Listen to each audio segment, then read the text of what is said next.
So now we're gonna go to the actual point of the story, that where Jacob and Esau were born.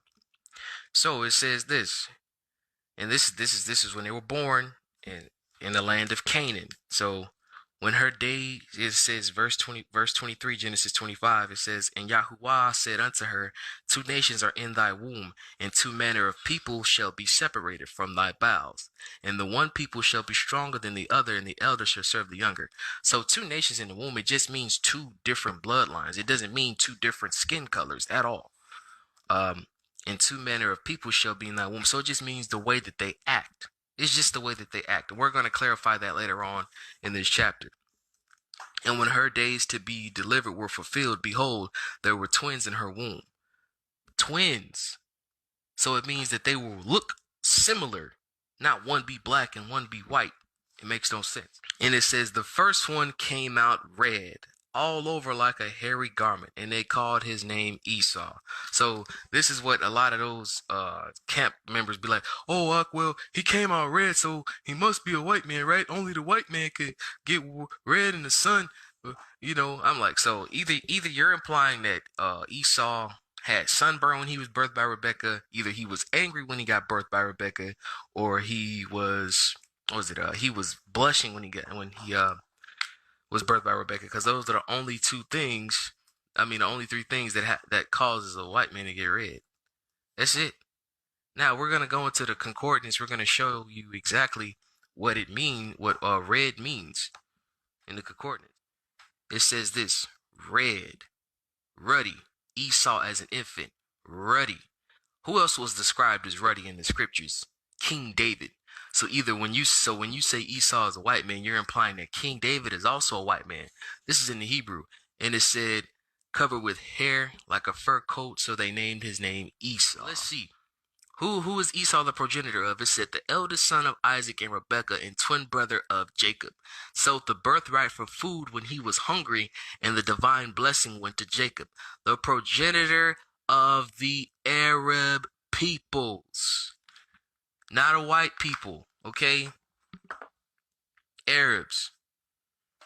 All right, and matter of fact, let's get that in Josephus right quick. Let's see what Josephus says about Jacob and Esau's descriptions. Now it says this. This is I believe it's book 1, chapter 18. It says, accordingly, she in little time, as Elohim had foretold her, bore twins, the elder of whom from his head to his feet was very rough and hairy, but the younger took hold of his heel as they were in the birth.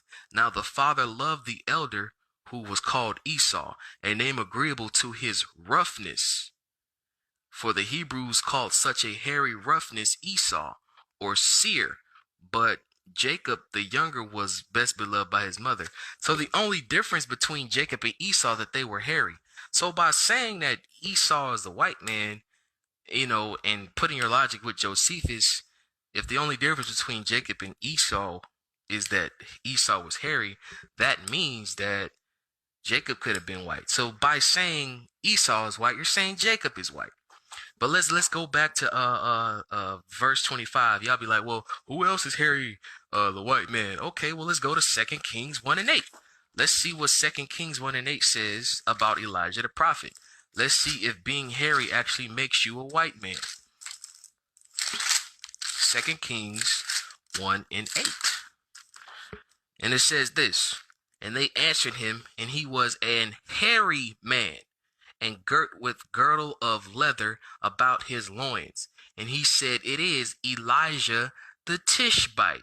We know that's talking about Elijah the prophet. So if Esau is a white man because he's hairy, that means Elijah is a white man because he's hairy. So you're saying that there was a white Israelite, which makes no sense. Okay, let's go back to Genesis 25 again. What do we got, man?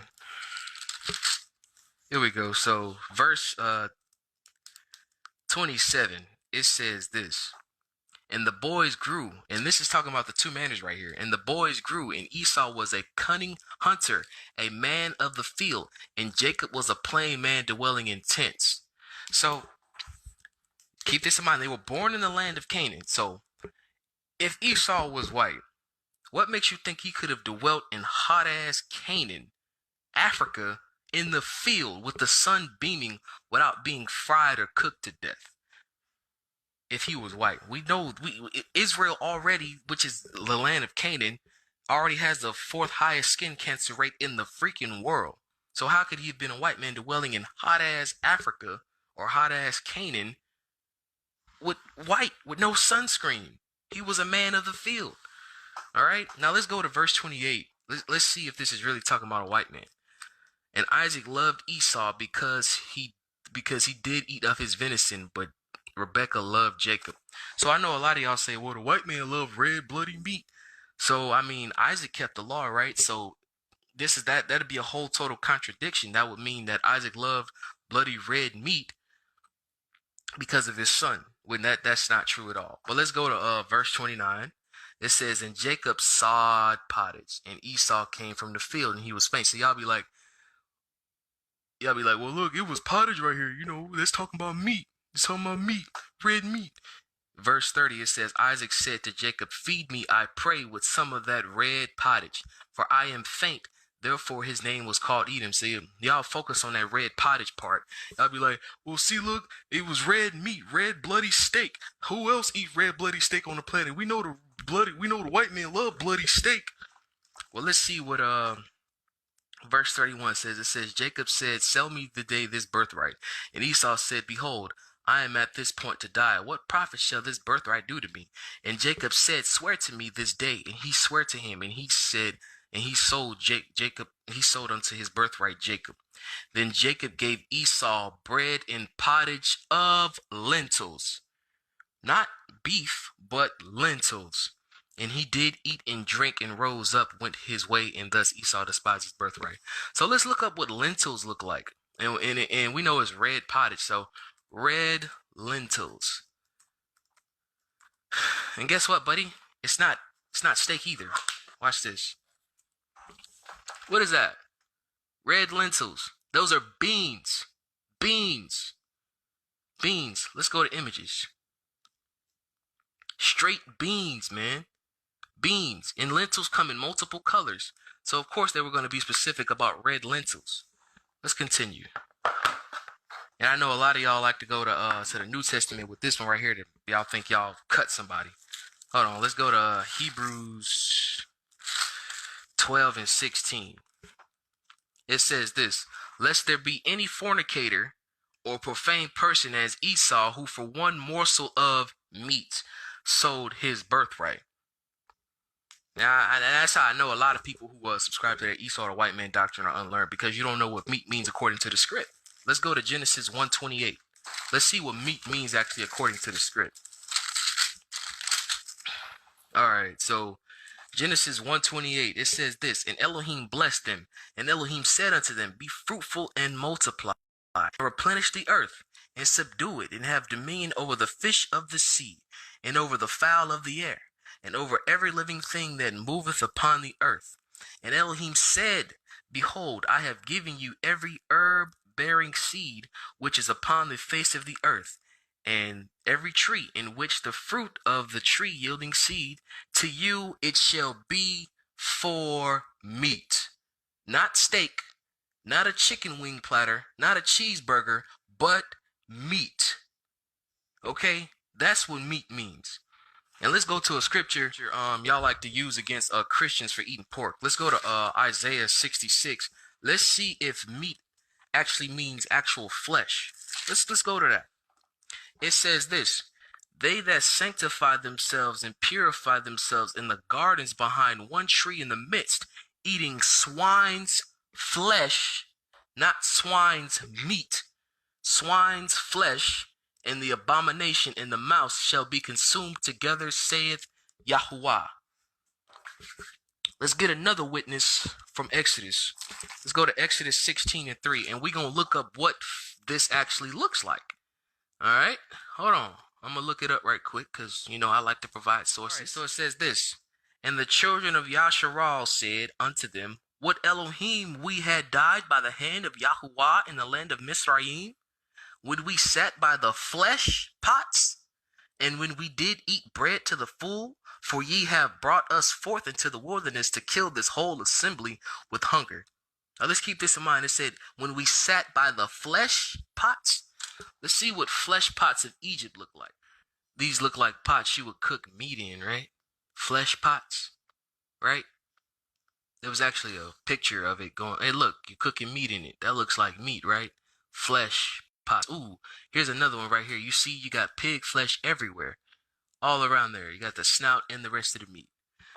I want y'all to keep this in mind. Yahushua went to Egypt to go blend in to hide and to hide from destruction as well. Now let's see if a white man can dwell amongst Egyptians and hide and not stick out like a sore thumb. Let's see that. Let's see if Esau was a white man. Let's go to 1 Kings chapter 11, verse 14 through 21. And here it goes. And it says, and Yahuwah stirred up an adversary unto Solomon, Hadad the Edomite. He was of the king's seed in Edom. For it came to pass, when David was in Edom, Joab the captain of the host was gone up to bury the slain, after he had smitten every male in Edom. For 6 months did Joab remain there with all Israel.